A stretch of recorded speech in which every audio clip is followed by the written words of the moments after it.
ಜಾಮೂನು ಅಂದ್ರೆ ನೇರಳೆ ಹಣ್ಣನ್ನ ತಿಂದ ಮೇಲೆ ಯಾವೆಲ್ಲ ಪದಾರ್ಥಗಳನ್ನ ತಿನ್ನಬಾರ್ದು, ನೇರಳೆ ಹಣ್ಣನ್ನ ತಿನ್ನೋದ್ರಿಂದ ಏನೆಲ್ಲ ತೊಂದರೆ ಆಗುತ್ತೆ, ನೇರಳೆ ಹಣ್ಣನ್ನ ಎಂಥವರು ತಿನ್ನಬಾರದು, ತಿಂದ್ರೆ ಏನಾಗುತ್ತೆ, ನೇರಳೆ ಹಣ್ಣು ತಿನ್ನೋದ್ರಿಂದ ನಮ್ಮ ಆರೋಗ್ಯದ ಮೇಲೆ ಏನೆಲ್ಲ ಪರಿಣಾಮ ಆಗುತ್ತೆ, ಈ ನೇರಳೆ ಹಣ್ಣಿಗೂ ನಮ್ಮ ಹೃದಯಕ್ಕೂ ಏನು ಸಂಬಂಧ, ನೇರಳೆ ಬೀಜವನ್ನ ಮೈನ್ಮಾರ್ ದೇಶದಲ್ಲಿ ಅಂದ್ರೆ ಹಿಂದಿನ ಬರ್ಮಾ ದೇಶದಲ್ಲಿ ಇವುಗಳನ್ನ ನೆಲದ ಕೆಳಗಡೆ ದೊಡ್ಡ ದೊಡ್ಡ ಮಡಿಕೆಗಳಲ್ಲಿ ತುಂಬಿ ವರ್ಷಗಟ್ಟಲೆ ಯಾಕಿಡ್ತಿದ್ರು. ಹೌದು, ಈ ಎಲ್ಲ ನೇರಳೆ ಹಣ್ಣಿನ ಬಗ್ಗೆ ಇಂಟ್ರೆಸ್ಟಿಂಗ್ ಮಾಹಿತಿಯನ್ನ ಇವತ್ತಿನ ಈ ವಿಡಿಯೋದಲ್ಲಿ ನಿಮ್ಗೆ ಕೊಡ್ತಾ ಇದ್ದೀನಿ. ಹಾಗಾದ್ರೆ ತಡ ಯಾಕೆ, ಈಗಲೇ ಈ ವಿಡಿಯೋನ ಪ್ರಾರಂಭ ಮಾಡೋಣ.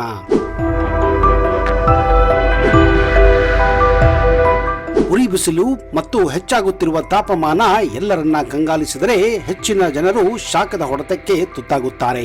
ಬೇಸಿಗೆ ಋತುವಿನಲ್ಲಿ ಹೇರಳವಾಗಿ ಕಂಡುಬರುವ ಕೆಲವು ಹಣ್ಣುಗಳಿವೆ. ಅವುಗಳಲ್ಲಿ ನೇರಳೆ ಹಣ್ಣು ಅಂದ್ರೆ ಜಾಮೂನು ಹಣ್ಣು ಕೂಡ ಒಂದು. ನೇರಳೆ ಹಣ್ಣನ್ನ ಇಂಡಿಯನ್ ಬ್ಲಾಕ್ ಬೆರಿ ಅಥವಾ ಜಾಮೂನು ಎಂದು ಕರೆಯುತ್ತಾರೆ. ಬೇಸಿಗೆ ಕೊನೆಯಲ್ಲಿ ಈ ಹಣ್ಣುಗಳು ಮಾರುಕಟ್ಟೆಯಲ್ಲಿ ಲಭ್ಯವಿದೆ. ಜಾವಾ ಪ್ಲಮ್ ಎಂದು ಕರೆಯಲ್ಪಡುವ ಈ ಹಣ್ಣು ಹಲವಾರು ಔಷಧೀಯ ಗುಣಗಳನ್ನ ಕೂಡ ಹೊಂದಿದೆ. ಇವು ಅನೇಕ ರೀತಿಯ ಕಾಯಿಲೆಗಳನ್ನ ಸಹ ಕಡಿಮೆ ಮಾಡುತ್ತವೆ, ರೋಗ ನಿರೋಧಕ ಶಕ್ತಿಯನ್ನು ಹೆಚ್ಚಿಸುತ್ತದೆ, ರಕ್ತದಲ್ಲಿನ ಸಕ್ಕರೆ ಮಟ್ಟವನ್ನ ಇದು ನಿಯಂತ್ರಣದಲ್ಲಿ ಇಡುತ್ತದೆ. ಈ ಋತುವಿನಲ್ಲಿ ನೇರಳೆ ಹಣ್ಣು ಮಾರುಕಟ್ಟೆಯಲ್ಲಿ ಹೆಚ್ಚು ಸಾಮಾನ್ಯವಾಗಿರುತ್ತದೆ. ಇವುಗಳಲ್ಲಿ ಪೋಷಕಾಂಶ ಹೇರಳವಾಗಿದೆ. ಇವು ಟೇಸ್ಟಿ ಮಾತ್ರವಲ್ಲ, ಆರೋಗ್ಯಕ್ಕೂ ತುಂಬಾ ಒಳ್ಳೆಯದು. ನೇರಳೆ ಹಣ್ಣು ಮಾತ್ರವಲ್ಲ, ಅದರ ಎಲೆಗಳು, ಅದರ ಬೀಜಗಳು ಕೂಡ ವಿವಿಧ ರೋಗಗಳನ್ನು ಸಹ ಗುಣಪಡಿಸುತ್ತವೆ. ಈ ನೇರಳೆ ಹಣ್ಣು ಒಂದು ನಿತ್ಯ ಹರಿದ್ವರ್ಣದ ಮರ.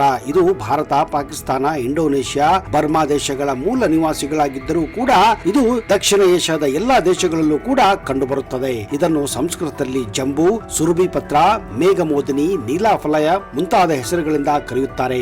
ಭಾರತದ ಎಲ್ಲೆಡೆಯೂ ಇದು ಬೆಳೆಯುತ್ತದೆ. ಇದನ್ನು ಉದ್ಯಾನವನದಲ್ಲೂ ಕೂಡ ಬೆಳೆಸಲಾಗುತ್ತದೆ. ಅದರಲ್ಲೂ ಕರ್ನಾಟಕದ ಉಡುಪಿ, ದಕ್ಷಿಣ ಕನ್ನಡ ಜಿಲ್ಲೆಯಲ್ಲಿ ಇದು ಅತಿ ಹೆಚ್ಚಾಗಿ ಬೆಳೆಯುತ್ತದೆ. ಪುರಾಣಗಳ ಪ್ರಕಾರ ನೇರಳೆ ಹಣ್ಣಿನ ಗಿಡವನ್ನ ಬೆಳೆಯುವುದು ತುಂಬಾ ಒಳ್ಳೆಯದು ಅಂತ ನಂಬಿಕೆ ಇದೆ.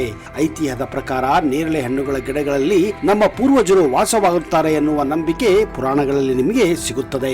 ನೇರಳೆ ಬೀಜವನ್ನ ಮೈನ್ಮಾರ್ ದೇಶದಲ್ಲಿ ಅಂದ್ರೆ ಹಿಂದಿನ ಬರ್ಮಾ ದೇಶದಲ್ಲಿ ಇವುಗಳನ್ನ ನೆಲದ ಕೆಳಗಡೆ ದೊಡ್ಡ ದೊಡ್ಡ ಮಡಿಕೆಯಲ್ಲಿ ತುಂಬಿ ವರ್ಷಗಟ್ಟಲೆ ಇಡುತ್ತಿದ್ದರು. ಇದಕ್ಕೆ ಕಾರಣ ಈ ರೀತಿ ಮಡಿಕೆಗಳಲ್ಲಿ ಬೀಜವನ್ನ ಇಡುವುದರಿಂದ ಆಮೇಲೆ ಅವುಗಳನ್ನ ಸೇವಿಸುವುದರಿಂದ ಯಾವುದೇ ರೀತಿಯ ಭಯಾನಕ ರೋಗಗಳು ನಮ್ಮ ದೇಹಕ್ಕೆ ಅಂಟುವುದಿಲ್ಲ ಅನ್ನುವ ನಂಬಿಕೆ ಬರ್ಮಾ ದೇಶದಲ್ಲಿ ಈಗಲೂ ಕೂಡ ಇದೆ.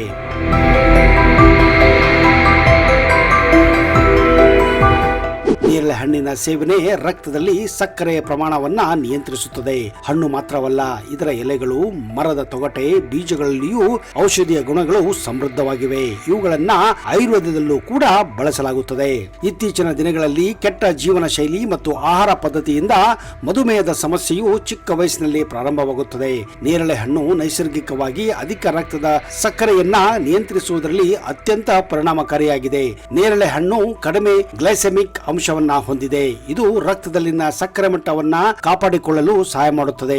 ಮಧುಮೇಹದಿಂದ ಉಂಟಾಗುವ ಅತಿಯಾದ ಮೂತ್ರ ವಿಸರ್ಜನೆ ಮತ್ತು ಬಾಯಾರಿಕೆಯನ್ನು ಸಹ ಇದು ನಿಯಂತ್ರಿಸಲು ಸಹಾಯ ಮಾಡುತ್ತದೆ. ನೇರಳೆ ಹಣ್ಣಿನ ಬೀಜಗಳು, ತೊಗಟೆ ಮತ್ತು ಎಲೆಗಳನ್ನ ಅನೇಕ ಪಾಕ ವಿಧಾನಗಳಲ್ಲಿ ದೇಶದಲ್ಲಿ ಬಳಸಲಾಗುತ್ತದೆ.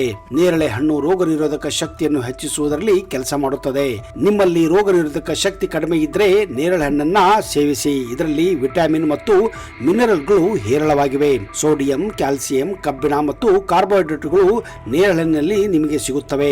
ಹೃದಯದ ಆರೋಗ್ಯ, ನಮ್ಮ ದೇಹದ ಪ್ರಮುಖ ಅಂಶಗಳಲ್ಲಿ ಒಂದಾದ ಹೃದಯವನ್ನ ಆರೋಗ್ಯವಾಗಿಡಲು ನೇರಳೆ ಹಣ್ಣು ಪ್ರಮುಖ ಪಾತ್ರ ವಹಿಸುತ್ತದೆ. ಇದರಲ್ಲಿ ಪೊಟ್ಯಾಷಿಯಂ ಸಮೃದ್ಧವಾಗಿದ್ದು ಹೃದಯದ ಆರೋಗ್ಯವನ್ನ ಕಾಪಾಡುತ್ತದೆ. ಹೃದಯವನ್ನ ಆರೋಗ್ಯವಾಗಿಸಲು ನಿಯಮಿತ ಪ್ರಮಾಣದಲ್ಲಿ ನೇರಳೆ ಹಣ್ಣು ಸೇವಿಸಬೇಕು. ಅಧಿಕ ರಕ್ತದೊತ್ತಡದಿಂದ ಉಂಟಾಗುವ ಪಾರ್ಶ್ವವಾಯು ಅಂದ್ರೆ ಸ್ಟ್ರೋಕ್ ಅನ್ನ ಅಪಾಯವನ್ನ ಇದು ಕಡಿಮೆ ಮಾಡುತ್ತದೆ. ಇದಕ್ಕೆ ಕಾರಣ ನೇರಳೆ ಹಣ್ಣಿನಲ್ಲಿರುವ ಪೊಟ್ಯಾಷಿಯಂ. ಕೊಲಾನ್ ಕ್ಯಾನ್ಸರ್ ವಿರೋಧಿ ಗುಣಲಕ್ಷಣಗಳು ನೇರಳೆ ಹಣ್ಣಿನಲ್ಲಿಯೂ ಕೂಡ ಕಂಡುಬರುತ್ತವೆ. ಇದನ್ನ ನಿಯಮಿತವಾಗಿ ಸೇವಿಸುವುದರಿಂದ ಕರುಳಿನ ಕ್ಯಾನ್ಸರ್ ಅಪಾಯವನ್ನ ಕಡಿಮೆ ಮಾಡಬಹುದು. ಈ ಹಣ್ಣಿನಲ್ಲಿ ಉತ್ಕರ್ಷಣ ನಿರೋಧಕಗಳು ಸಮೃದ್ಧಿಯಾಗಿದೆ. ಇದು ಕ್ಯಾನ್ಸರ್ ಕೋಶಗಳ ಬೆಳವಣಿಗೆಗೆ ಕಾರಣವಾಗುವಂತಹ ಸ್ವತಂತ್ರ ರಾಡಿಕಲ್ ಕೋಶಗಳ ವಿರುದ್ಧ ಹೋರಾಡಲು ಸಹಾಯ ಮಾಡುತ್ತದೆ. ಈ ಹಣ್ಣಿನಲ್ಲಿ ಸೈನಿಡಿನ್ ಕರುಳಿನ ಕ್ಯಾನ್ಸರ್ ತಡೆಗಟ್ಟುವಲ್ಲಿ ಪ್ರಮುಖ ಪಾತ್ರ ವಹಿಸುತ್ತದೆ.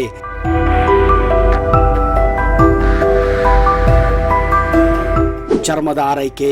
ನೇರಳೆ ಹಣ್ಣಿನ ನಿಯಮಿತ ಸೇವನೆಯು ಚರ್ಮಕ್ಕೆ ತುಂಬಾ ಪ್ರಯೋಜನಕಾರಿ. ನಿಯಮಿತವಾಗಿ ಹಣ್ಣು ತಿನ್ನುವುದರಿಂದ ಚರ್ಮವು ಹೊಳೆಯುತ್ತದೆ ಮತ್ತು ಮೃದುವಾಗಲು ಸಹಾಯ ಮಾಡುತ್ತದೆ. ಇದು ಉತ್ಕರ್ಷಣ ನಿರೋಧಕಗಳು ಮತ್ತು ವಿಟಮಿನ್ ಸಿ ಅನ್ನು ಹೊಂದಿರುತ್ತದೆ. ಇದು ಚರ್ಮಕ್ಕೆ ಒಳ್ಳೆಯದು. ಇದು ಚರ್ಮದಲ್ಲಿ ಕಾಲಾಜನ್ ರಚನೆಗೆ ಸಹಾಯ ಮಾಡುತ್ತದೆ. ಇದರೊಂದಿಗೆ ಹಲ್ಲುಗಳು ಮತ್ತು ವಸಡುಗಳು ಕೂಡ ಬಲಗೊಳ್ಳುತ್ತವೆ. ಕಾಲಿನಲ್ಲಿ ಆಣೆಯಾಗುವುದು ಒಂದು ಸಾಮಾನ್ಯ ಸಮಸ್ಯೆಯಾಗಿದೆ. ಆಣೆಯು ಸಾಮಾನ್ಯವಾಗಿ ಕಾಲ್ಬೆರಳುಗಳು ಅಥವಾ ಪಾದಗಳ ಮೇಲೆ ಬೆಳೆಯುತ್ತದೆ. ಇದು ಕಿರಿಕಿರಿ ಮತ್ತು ನೋವನ್ನ ಉಂಟು ಮಾಡುತ್ತದೆ. ನೇರಳೆ ಹಣ್ಣಿನ ಜ್ಯೂಸು ಕುಡಿಯುವುದರಿಂದ ಇವುಗಳನ್ನ ನೀವು ದೂರ ಮಾಡಬಹುದು. ಅನೇಕ ಆರೋಗ್ಯ ಪ್ರಯೋಜನಗಳು ಹೊರತಾಗಿಯೂ ನೇರಳೆ ಹಣ್ಣು ಕೆಲವು ಅಡ್ಡ ಪರಿಣಾಮಗಳನ್ನ ಹೊಂದಿದೆ. ಅಡ್ಡ ಪರಿಣಾಮಗಳು ಎಲ್ಲಾ ವರ್ಗದ ಜನರ ಮೇಲೆ ಪರಿಣಾಮ ಬೀರುವುದಿಲ್ಲ. ಕೆಲವು ಆರೋಗ್ಯ ಸಮಸ್ಯೆಗಳ ಇರುವವರು ಮಾತ್ರ ನೇರಳೆ ಹಣ್ಣನ್ನ ಮಿತವಾಗಿ ಸೇವಿಸಬೇಕು ಅಥವಾ ಸಂಪೂರ್ಣವಾಗಿ ತ್ಯಜಿಸಬೇಕು. ರಕ್ತದಲ್ಲಿನ ಸಕ್ಕರೆ ಕೊರತೆ. ನೇರಳೆ ಹಣ್ಣುಗಳು ರಕ್ತದಲ್ಲಿನ ಸಕ್ಕರೆ ಮಟ್ಟವನ್ನ ಕಡಿಮೆ ಮಾಡುತ್ತದೆ. ನೀವು ಮಧುಮೇಹ ಅಂದ್ರೆ ಡಯಾಬಿಟಿಕ್ ನಿಂದ ಬಳಲುತ್ತಿದ್ದರೆ ನೀವು ಹೆಚ್ಚು ನೇರಳೆ ಹಣ್ಣನ್ನ ತಿನ್ನಬಾರದು. ಯಾವುದಕ್ಕೂ ಒಂದು ಮಿತಿ ಇರಬೇಕು. ಅತಿಯಾಗಿ ನೇರಳೆ ಹಣ್ಣು ತಿನ್ನುವುದರಿಂದ ರಕ್ತದಲ್ಲಿ ಸಕ್ಕರೆ ಮಟ್ಟ ದಿಢೀರಂತ ಕುಸಿಯಬಹುದು. ಒಂದು ವೇಳೆ ಸಡನ್ ಆಗಿ ಶುಗರ್ ಲೆವೆಲ್ ಕಡಿಮೆ ಆದರೆ ನಿಮಗೆ ಸಾವು ಕೂಡ ಆಗಬಹುದು. ಹೀಗಾಗಿ ನೇರಳೆ ಹಣ್ಣನ್ನ, ಅದರಲ್ಲೂ ಡಯಾಬಿಟಿಕ್ ಇರುವವರು ಹೆಚ್ಚು ಮಿತಿಯಲ್ಲಿ ತಿನ್ನಬೇಕಾಗುತ್ತದೆ. ನೇರಳೆ ಹಣ್ಣು ಜೀರ್ಣಕ್ರಿಯೆಯ ಸಮಸ್ಯೆಯನ್ನ ನಿವಾರಿಸುತ್ತದೆ. ಹೆಚ್ಚಿನ ಪ್ರಮಾಣದಲ್ಲಿ ಸೇವಿಸಿದರೆ ಇದಕ್ಕೆ ಮಲಬದ್ಧತೆ ಉಂಟಾಗುತ್ತದೆ. ಆದ್ದರಿಂದ ಮಲಬದ್ಧತೆಯಿಂದ ಬಳಲುತ್ತಿರುವವರು ಹೆಚ್ಚಾಗಿ ಈ ನೇರಳೆ ಹಣ್ಣನ್ನ ಅತಿ ಮಿತಿಯಾಗಿ ಅಥವಾ ತಿನ್ನದೇ ಇರುವುದು ಇನ್ನೂ ಒಳ್ಳೆಯದು. ಚರ್ಮ ಸಮಸ್ಯೆಯಿಂದ ಬಳಲುತ್ತಿರುವ ಜನರು, ಹೌದು, ನಿಮ್ಮ ಮುಖದ ಮೇಲೆ ಮೊಡವೆ ಅಥವಾ ಚರ್ಮದ ಗಡ್ಡೆಗಳಂತಹ ಸಮಸ್ಯೆಗಳಿದ್ದರೆ ನೇರಳೆ ಹಣ್ಣನ್ನ ತಿನ್ನುವುದನ್ನ ತಪ್ಪಿಸಿ. ಇವುಗಳನ್ನ ಅತಿಯಾಗಿ ತಿನ್ನುವುದರಿಂದ ಚರ್ಮ ಸಮಸ್ಯೆಗೆ ಕೂಡ ಕಾರಣವಾಗಬಹುದು. ವಾಂತಿ ಮತ್ತು ವಾಕರಿಕೆಯಿಂದ ಬಳಲುತ್ತಿರುವವರು ನೇರಳೆ ಹಣ್ಣನ್ನ ತಿನ್ನುವುದನ್ನ ನಿಲ್ಲಿಸಬೇಕು. ಈ ಹಣ್ಣುಗಳು ನೈಸರ್ಗಿಕವಾಗಿ ಹುಳಿ ರುಚಿಯನ್ನ ಹೊಂದಿರುತ್ತವೆ. ಇದಲ್ಲದೆ ಭೇದಿ ಸಮಸ್ಯೆಯಿಂದ ಬಳಲುತ್ತಿರುವವರು ನೇರಳೆ ಹಣ್ಣನ್ನು ಸೇವಿಸಿದರೆ ವಾಂತಿಯಾಗುವ ಅಪಾಯವಿರುತ್ತದೆ. ಅಲ್ಲದೆ ಹೆಚ್ಚು ನೇರಳೆ ಹಣ್ಣನ್ನ ಸೇವಿಸುವುದರಿಂದ ಹಲ್ಲುಗಳು ಕೂಡ ಕೊಳೆಯಬಹುದು.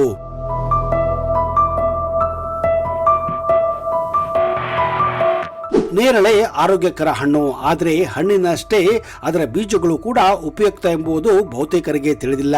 ಹೌದು, ನೇರಳೆಯ ಆ ಕಪ್ಪು ಬೀಜಗಳು ಅನೇಕ ಆರೋಗ್ಯ ಪ್ರಯೋಜನವನ್ನ ಹೊಂದಿವೆ. ನೇರಳೆ ಬೀಜದಲ್ಲಿ ಫೈಬರ್, ಖನಿಜಗಳು, ಜೀವಸತ್ವಗಳು ಮತ್ತು ನೀರು ಸಮೃದ್ಧವಾಗಿರುತ್ತದೆ. ಹೀಗಾಗಿ ಆರೋಗ್ಯವನ್ನ ಕಾಪಾಡಿಕೊಳ್ಳಲು ನೇರಳೆ ಬೀಜವನ್ನ ಸೇವಿಸುವುದು ರೂಢಿಯಲ್ಲಿಟ್ಟುಕೊಳ್ಳಬೇಕು.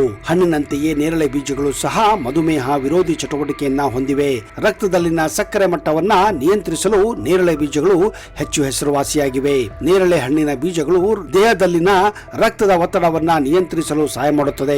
ಇದು ಔಷಧಿಯ ಗುಣವನ್ನ ಹೊಂದಿದ್ದು ರಕ್ತದ ಮಟ್ಟದಲ್ಲಿನ ಏರಿಳಿತಗಳನ್ನ ಕಡಿಮೆ ಮಾಡುತ್ತದೆ. ಆದ್ದರಿಂದ ಇವುಗಳನ್ನ ನಿಯಮಿತವಾಗಿ ಪುಡಿ ಮಾಡಿ ಸೇವಿಸಬೇಕು. ಹೊಟ್ಟೆಗೆ ಸಂಬಂಧಿಸಿದ ಹಲವಾರು ಸಮಸ್ಯೆಗಳು ಪರಿಣಾಮಕಾರಿಯಾಗಿ ನಿರ್ವಹಿಸಲು ನೇರಳೆ ಬೀಜಗಳನ್ನು ನೀವು ಬಳಸಬಹುದು. ನೇರಳೆ ಬೀಜದಲ್ಲಿರುವ ಫೈಬರ್ ಅಂಶವು ಜೀರ್ಣಾಂಗ ವ್ಯವಸ್ಥೆಯ ಕಾರ್ಯವನ್ನ ಸುಧಾರಿಸಲು ಸಹಾಯ ಮಾಡುತ್ತದೆ. ಕರುಳಿನಲ್ಲಿರುವ ಹುಣ್ಣುಗಳು, ಉರಿಯೂತ ಮತ್ತು ಹುಣ್ಣುಗಳನ್ನು ಎದುರಿಸಲು ನೇರಳೆ ಬೀಜಗಳನ್ನು ನೀವು ಬಳಸಬಹುದು. ನೇರಳೆ ಬೀಜಗಳನ್ನ ಸೇವಿಸುವುದರಿಂದ ಮಲಬದ್ಧತೆ, ಅತಿಸಾರ ಮುಂತಾದ ಹೊಟ್ಟೆಗೆ ಸಂಬಂಧಿಸಿದ ಅನೇಕ ಸಮಸ್ಯೆಗಳು ಬರದಂತೆ ತಡೆಗಟ್ಟಬಹುದು. ಇದು ಹೊಟ್ಟೆ ನೋವು, ಹೊಟ್ಟೆಯ ಸುಂಕು ಇತ್ಯಾದಿಗಳನ್ನ ಕಡಿಮೆ ಮಾಡುತ್ತದೆ. ಆದ್ದರಿಂದ ಇದನ್ನ ನಿಯಮಿತವಾಗಿ ಮಿತವಾಗಿ ಸೇವಿಸಬೇಕು. ನೇರಳೆ ಹಣ್ಣು ಅತಿಯಾಗಿ ತಿಂದರೆ ಕೆಲವು ಆರೋಗ್ಯ ಸಮಸ್ಯೆಗಳು ಸಹ ಎದುರಾಗುತ್ತದೆ. ಇನ್ನು ಕೆಲವು ಪದಾರ್ಥಗಳ ಜೊತೆಗೆ ನೇರಳೆ ಹಣ್ಣು ಸೇವಿಸಿದರೆ ತುಂಬಾ ಡೇಂಜರ್ ಅನ್ನುತ್ತಾರೆ ಕೆಲವು ತಜ್ಞರು. ಹಾಗಿದ್ರೆ ಆ ಪದಾರ್ಥಗಳು ಯಾವುದು ಎನ್ನುವುದನ್ನ ನೀವು ಕೂಡ ತಿಳಿದುಕೊಳ್ಳೋದು ಅಷ್ಟೇ ಮುಖ್ಯ.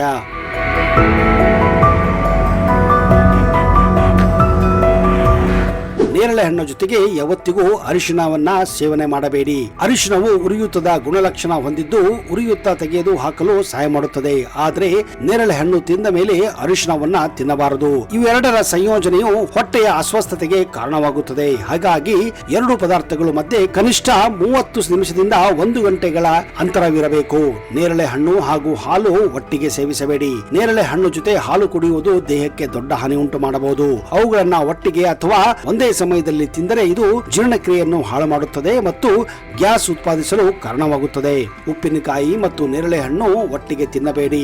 ಇವೆರಡರ ಸಂಯೋಜನೆ ವಿಷದ ಪರಿಣಾಮಕ್ಕೆ ಕಾರಣವಾಗುತ್ತದೆ. ಹುಳಿ ಮತ್ತು ಆಮ್ಲೀಯತೆ ಉಂಟಾಗುತ್ತದೆ. ಅತಿಸಾರ, ಅಜೀರ್ಣ, ಗ್ಯಾಸ್, ಹೊಟ್ಟೆ ನೋವು ಉಂಟಾಗಬಹುದು. ಹೀಗಾಗಿ ಇವೆರಡರ ನಡುವೆ ಕನಿಷ್ಠ 30 ನಿಮಿಷದಿಂದ 1 ಗಂಟೆಗಳ ಕಾಲ ಅಂತರವಿರಲಿ. ಖಾಲಿ ಹೊಟ್ಟೆಯಲ್ಲಿ ಯಾವತ್ತೂ ನೇರಳೆ ಹಣ್ಣನ್ನ ತಿನ್ನಬೇಡಿ. ಇದು ಹೊಟ್ಟೆ ನೋವು, ಗ್ಯಾಸ್, ಅಸಿಡಿಟಿ ಮತ್ತು ಅತಿಸಾರ ಹೆಚ್ಚಿಸುತ್ತದೆ.